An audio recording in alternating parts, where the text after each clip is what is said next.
Good morning, Toronto. My name is Sid Cicero. By now, you've heard the major news. Kate Middleton, the Princess of Wales, has been diagnosed with cancer. For reaction this morning, we're joined by Royal Commentator and friend of the show, Kinsey Schofield. It is really early where Kinsey is right now out in Los Angeles. So, Kinsey, we appreciate it. Thank you for joining us today. My pleasure, Sid. I know you were just as tore up on Friday when you found out about this news as I was. Absolutely devastating. But the princess was in great spirits and said, you know what, this is preventative. And I think that that's something that we need to focus on, that word. I think it gives us a little bit of hope in the grand scheme of things. But basically pleading for the public and a lot of the media, some of that media that has crossed the line, to pull back and allow her and her family to have some peace while she recovers. Let's get into that here, Kinsey, because there's a lot of people, to the surprise of no one, some speculation at some level hasn't ended with this. And people are kind of wondering why now with the timing. I mean, we were initially told she'd be out till Easter, so that's a natural progression as to why she might make an announcement now.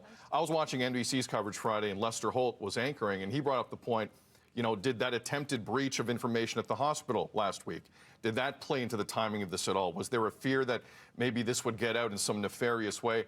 Was it the white-hot and at times ridiculous social media speculation, or was it a combination of all three? Where did you go to first on the timing?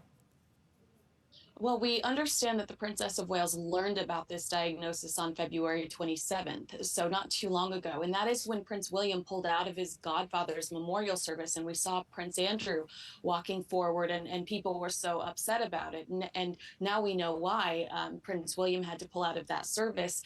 But the children, that on Friday, that was their first day off. They got off Friday afternoon for their Easter holiday. The William and Kate have taken the children to Norfolk for the holiday, and that is where they plan to stay, shut out from the world. And they wanted to do it so that their children wouldn't have to go back to school and be asked a million questions about it. They wanted to do it right before that holiday. But as you said, we anticipated to see her after Easter. Now the goalpost has moved because of this diagnosis. So we will not see her for a significant amount of time again. We should probably all accept that. But interesting, I just wanted to bring this up, and I know it sounds a little Black Mirror, but Whitehall is investigating some of these wild conspiracy theories, saying, was there an ulterior motive by Russia or by China? Did they kind of generate some of this chatter online to destabilize the UK about the Princess of Wales, about the monarchy, about the strength of the UK? And that is a serious investigation that's happening today. I hadn't even seen that, Kinsey, but I got to be honest with you, considering what that family means in the United Kingdom, in England, it's completely plausible. Like, I wouldn't bat an eye at that, considering the world we live in today. All right, let's move on. Let's talk about the scheduling here going forward for the remaining members of the royal family. Let's also remember King Charles is undergoing cancer treatment as well. So the Princess of Wales, for a while, we won't be seeing her. Who knows about the king? This obviously means a lot for Prince William. And, I mean, this is old hat to you, but for those of us who've just gone, and I don't mean to throw this out there in any frivolous way, but I've seen The Crown and know kind of what that scheduling is like for that family. There are things that have to get taken care of in terms of public appearances. Aside from Prince William, who in your mind, Kinsey, is now next in line to really start to carry a bit of that load? The Queen Consort obviously first comes to mind. Is there another name that wouldn't be obvious to us but might be more obvious to you that is in line for some more work here?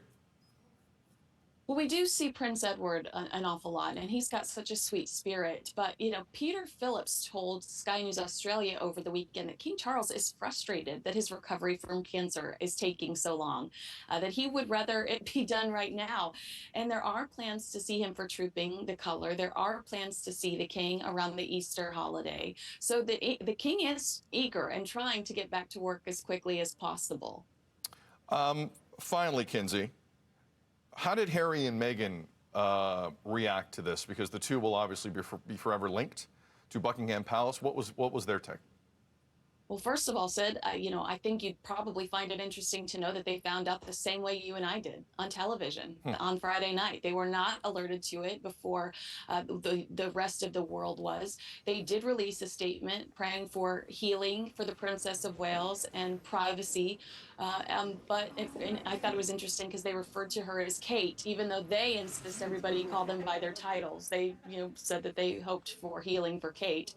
But yeah, it just goes to show how distant these two families are. The fact that Harry and Meghan found out with the rest of the world.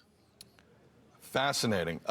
Kinsey, on a normal day, we're always lucky when you join us, but on this Monday especially so.